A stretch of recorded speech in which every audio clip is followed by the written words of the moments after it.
રાષ્ટ્રપતિ દ્રૌપદી મુર્મુએ પશ્ચિમ બંગાળના દાર્જિલિંગમાં આંતરરાષ્ટ્રીય સંતાલ પરિષદનું ઉદ્ઘાટન કર્યું. જનજાતીય વિકાસ પર મૂક્યો વિશેષ ભાર. રાષ્ટ્રપતિ દ્રૌપદી મુર્મુએ પશ્ચિમ બંગાળના દાર્જિલિંગ ખાતે આયોજિત નવી આંતરરાષ્ટ્રીય સંતાલ પરિષદમાં ગરિમાપૂર્ણ હાજરી આપી હતી. આ ઐતિહાસિક સંમેલનમાં તેમણે સંતાલ સમુદાયની સમૃદ્ધ સાંસ્કૃતિક વિરાસત, અનોખી પરંપરા અને ભાષાકીય અસ્મિતાને પ્રોત્સાહન આપવા પર વિશેષ ભાર મૂક્યો હતો. રાષ્ટ્રપતિએ પોતાના સંબોધનમાં જણાવ્યું હતું કે જનજાતીય સમુદાયનું ઉત્થાન એ કેવળ સામાજિક જવાબદારી નથી, પરંતુ રાષ્ટ્રના સર્વાંગી વિકાસ માટેની અનિવાર્ય શરત છે. દાર્જિલિંગના પ્રાકૃતિક સૌંદર્ય વચ્ચે યોજાયેલા કાર્યક્રમમાં દેશ વિદેશના પ્રતિનિધિઓએ સંતાલ સમાજના ઉત્કર્ષ માટે વિચાર વિમર્શ કર્યો હતો. પરિષદ દરમિયાન રાષ્ટ્રપતિએ સંતાલ સમુદાયને ભારતના સર્વગ્રાહી વિકાસમાં પાયાનું યોગદાન આપનારો ગણાવ્યો હતો.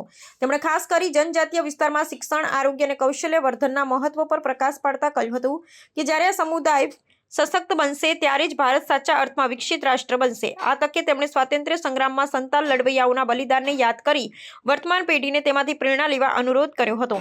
આદિવાસી કલા અને હસ્તકલાને આંતરરાષ્ટ્રીય બજાર મળી રહે તે માટે સરકાર દ્વારા લેવામાં આવી રહેલા વિવિધ પગલાઓની પણ તેમણે સવિસ્તાર વિગતો આપી હતી. इंटरनेशनल संताल काउंसिल के कॉन्फ्रेंस में आप सबके बीच आकर मुझे अपनेपन का एहसास हो रहा है. संताल समुदाय के लोगों की परंपराओं और सामूहिक चेतना के संरक्षण और संवर्धन में international Santal council, all India Santali association तथा आदिवासी समाज से जुड़े सामाजिक और सांस्कृतिक संस्थानों की महत्वपूर्ण भूमिका रही है.